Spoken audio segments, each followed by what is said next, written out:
기도하겠습니다. 하나님 아버지, 오늘도 하나님의 얼굴을 가까이 하는 마음을 주시고 간구하는 심령을 부어주시니 감사합니다. 이 시간 하나님께 나아갈 때에 충만한 은혜로 저희를 채워주시고 하나님으로 인해 기뻐하는 하루가 되게 하여 주옵소서. 주 예수 그리스도의 이름으로 기도하옵나이다. 아멘. 찬송가 303장 찬양하겠습니다. 찬송가 303장입니다. 찬송가 303장 함께 찬양하겠습니다.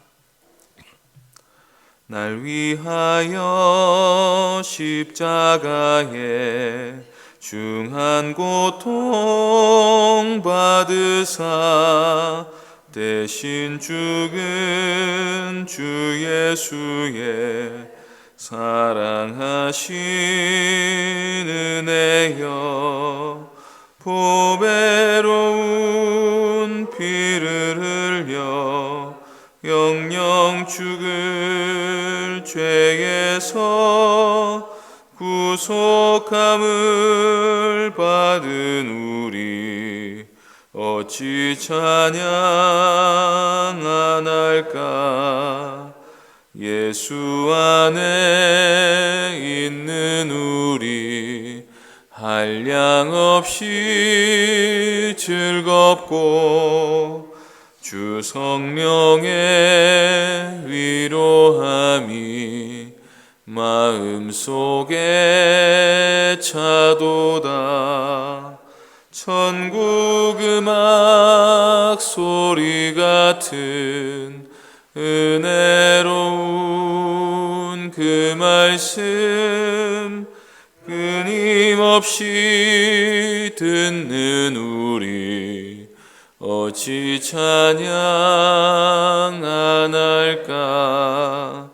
이 세상의 모진 풍파 쉬지 않고 불어도 주님 안에 보호받는 우리 마음 편하다. 늘 깨어서 기도하고 저 천국을 바라며 주님만을 기다리니 어찌 찬양 안 할까. 하나님 말씀은 요한일서 3장 4절부터 6절까지 말씀입니다. 요한일서 3장 4절부터 6절까지입니다. 신약성경 390쪽입니다. 요한일서 3장 4절부터 6절까지 한 절씩 교독하겠습니다. 죄를 짓는 자마다 불법을 행하나니 죄는 불법이라.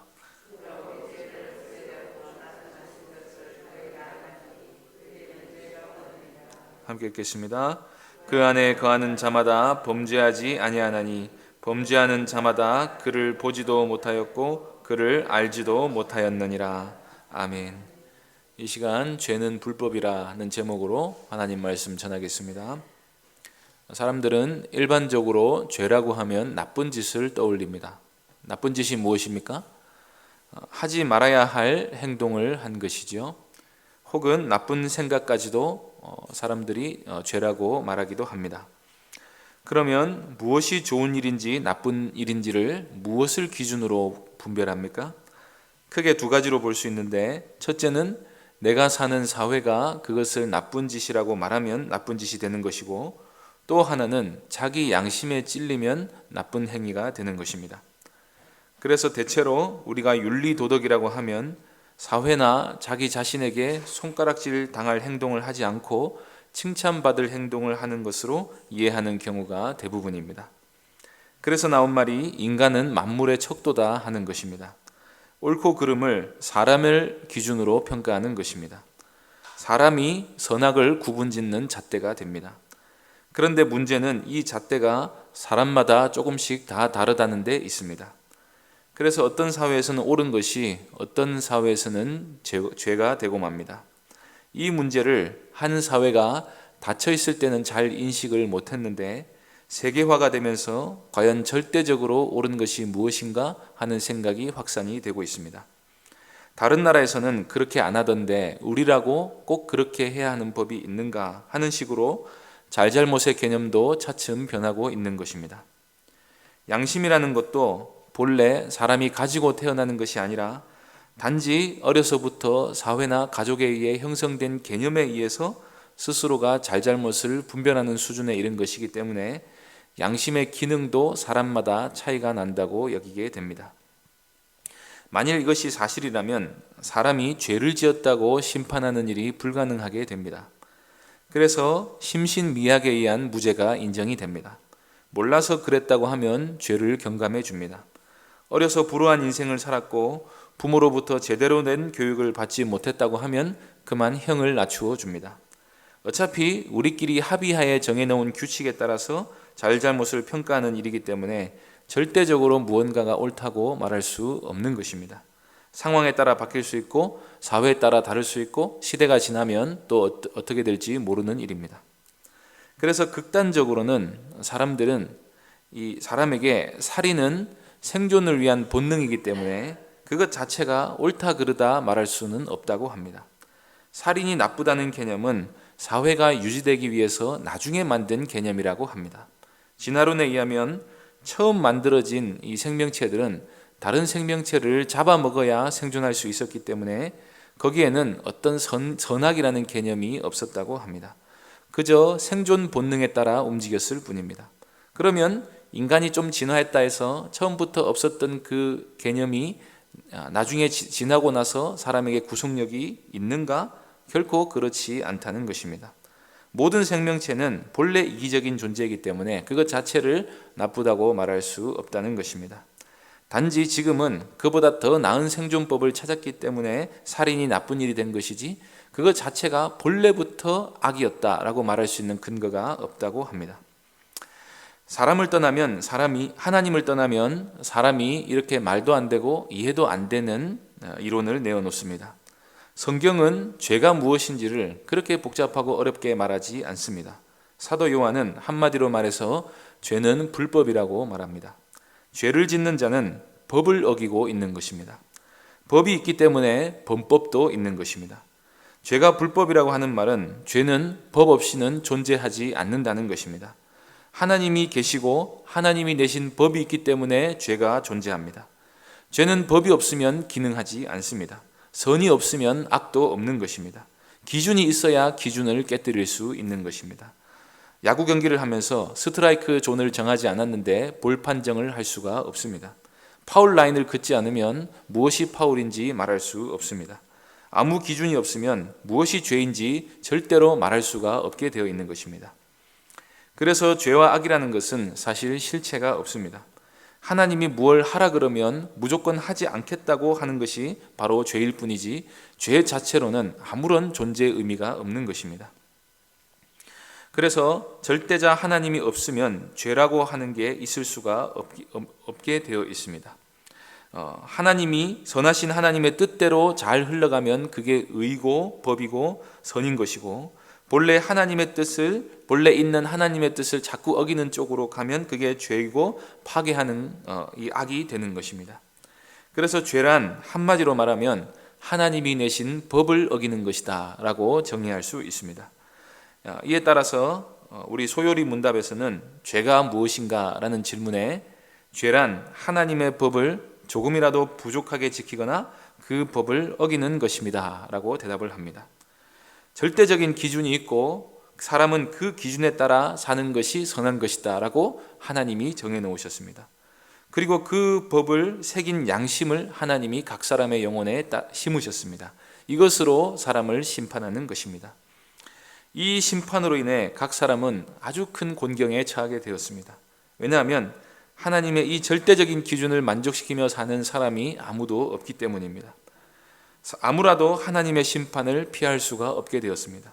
그날에는 몰랐다면서 핑계할 수 있는 사람이 없습니다. 왜냐하면 하나님을 알만한 것들을 사람 안팎에다가 풍성히 심어 놓으셨기 때문입니다. 사람이 처한 가장 큰 문제가 무엇이냐 할 때 사람이 범법하는 자가 되었다는 게 가장 큰 문제입니다. 이 범죄는 하나님의 진노를 유발하기 때문입니다. 하나님의 진노 아래 있는 인간은 그로 인한 저주와 형벌을 당하게 됩니다. 그것이 하나님의 공이기 때문에 그 불행을 아무도 피할 수 없습니다. 그래서 죄가 무서운 것은 그것이 단지 사회적으로 옳지 않은 행동이기 때문이 아니라 하나님과의 관계에 단절을 가져오기 때문입니다. 사람은 하나님을 떠나서는 살 수가 없습니다. 생명의 근원이신 하나님과 원수가 되어 있는 상태에서는 아무도 행복할 수가 없습니다. 사람은 그래서 나는 죄를 짓지 않으려고 노력한다. 왜냐하면 그것은 옳지 않은 일이고 사람들에게 피해를 끼치기 때문이다 라고 단지 그렇게만 말해서는 안 됩니다. 그리스도인들은 내가 죄를 짓지 않으려고 노력하는 이유는 그것이 하나님을 진노하시게 하기 때문이다 라고 말해야 합니다. 그리스도인들은 하나님을 중심에 두고 하나님의 통치 주권을 인정하며 살아가는 사람들입니다. 하나님이 모든 것이 되십니다.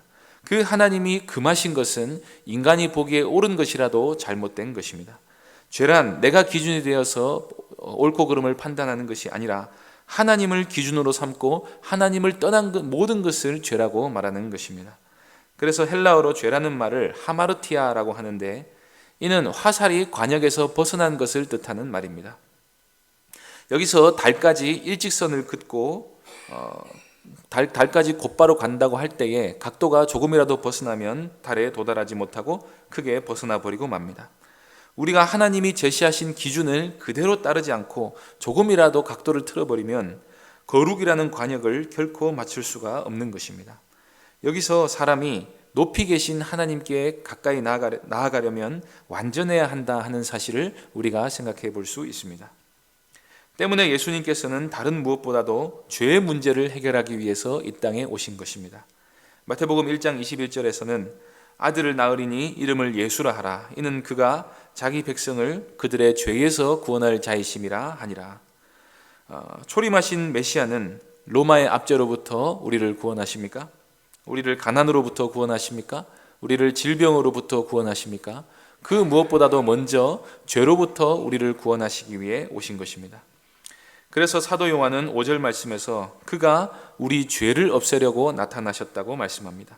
다른 무엇보다도 죄를 없애려고 나타나신 것입니다. 죄의 결과로 주어지는 저주와 형벌뿐 아니라 죄 자체를 없애려고 나타나신 것입니다. 그래서 우리가 예수님을 믿게 되면 지옥에 간다 하는 정도가 아니라 죄로부터 해방되게 됩니다. 죄를 짓고자 하는 성향으로부터 구원을 받게 됩니다. 하나님을 진노하시게 했던 그 죄를 짓는 행위 자체를 미워하게 됩니다.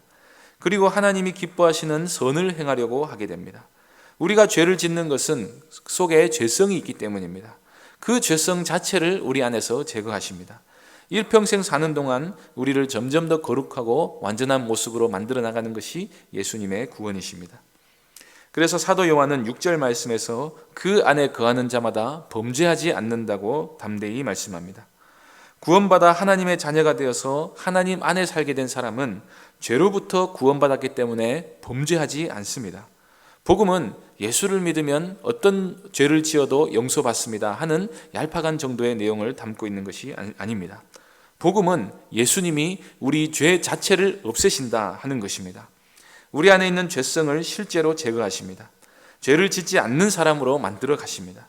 죄를 짓고 싶은 생각 자체를 혐오하도록 만들어 가십니다.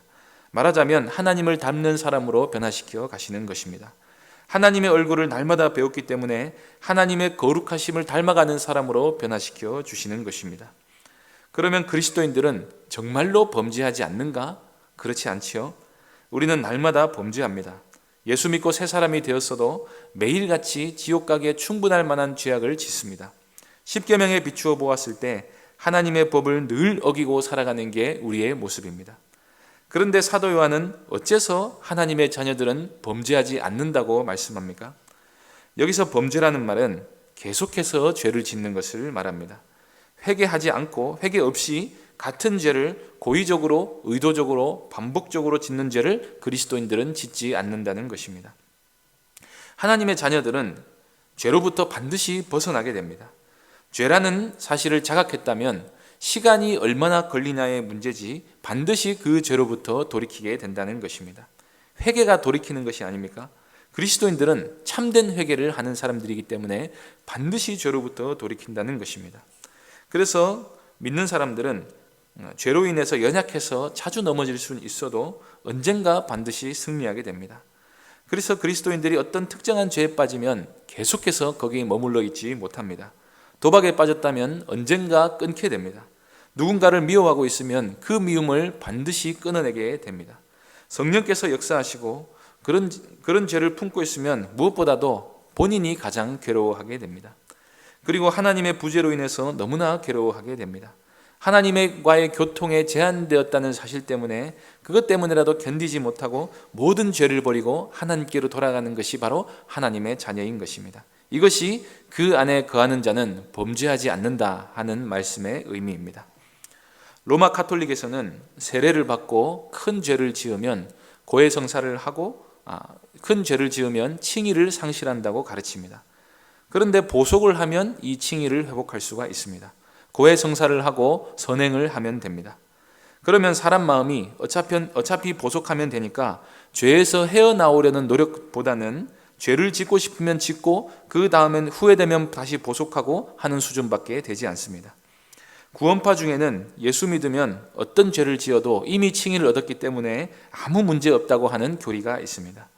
그러면 예수 믿어서 구원받았다는 안도감만 가지면 마음껏 죄를 짓고 살아도 된다고 스스로를 합리화할 수 있는 것입니다. 저는 복음주의 진영에서도 우리가 이미 모든 죄를 용서받았는데 조그만 죄를 지은 것을 가지고 왜 그렇게 주눅이 들어있는가 하는 말을 들은 적이 있습니다. 이 말이 복음적으로 들려도 수많은 젊은이들의 방탕을 합리화해주고 자신의 죄를 회개하지 않게 하는 효과가 있는 것을 보았습니다. 사도 요한이 들려주는 참된 복음은 그 안에 사는 자는 범죄하지 않는다는 것입니다. 왜냐하면 그리스도께서 다름 아닌 우리의 죄를 없애려고 오셨기 때문입니다.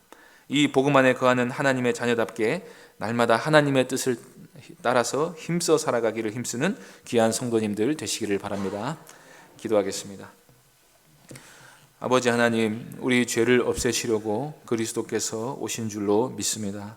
우리 안에 있는 죄를 실제로 제거하시고 하나님과의 온전하고 또 충만한 교제를 누리게 하시기 위해서 오신 줄로 믿습니다. 그래서 날마다 우리에게 회개의 영을 부어주시고 죄가 무엇인지 깨닫게 하여 주시고 우리가 죄인이라는 사실을 알게 해주시고 날마다 하나님께로 더 가까이 나아가기 위해서 의를 행하기에 힘쓰게 하심도 감사합니다. 오늘도 내일도 우리가 죽는 날까지 그리스도를 닮아가게 하실 줄로 믿사오니 이 진리 안에 거하며 살게 하여 주옵소서. 주 예수 그리스도의 이름으로 기도하옵나이다. 아멘. 하늘에 계신 우리 아버지여, 이름이 거룩히 여김을 받으시오며 나라의 임하옵시며 뜻이 하늘에서 이룬 것 같이 땅에서도 이루어지이다. 오늘날 우리에게 일용할 양식을 주옵시고 우리가 우리에게 죄 지은 자를 사하여 준 것 같이 우리 죄를 사하여 주옵시고 우리를 시험에 들게 하지 마옵시고 다만 악에서 구하옵소서. 대개 나라와 권세와 영광이 아버지께 영원히 있사옵나이다. 아멘. 이 시간 말씀을 기억하며 기도해 주시고 교회당 건축과 임시처소에서의 생활을 위해 기도해 주시기 바랍니다. 믿음이 연약한 성도들과 병중에 있는 성도들과 주일학교 자녀들을 위해서 기도해 주시고 개인적으로 기도해 주시기 바랍니다.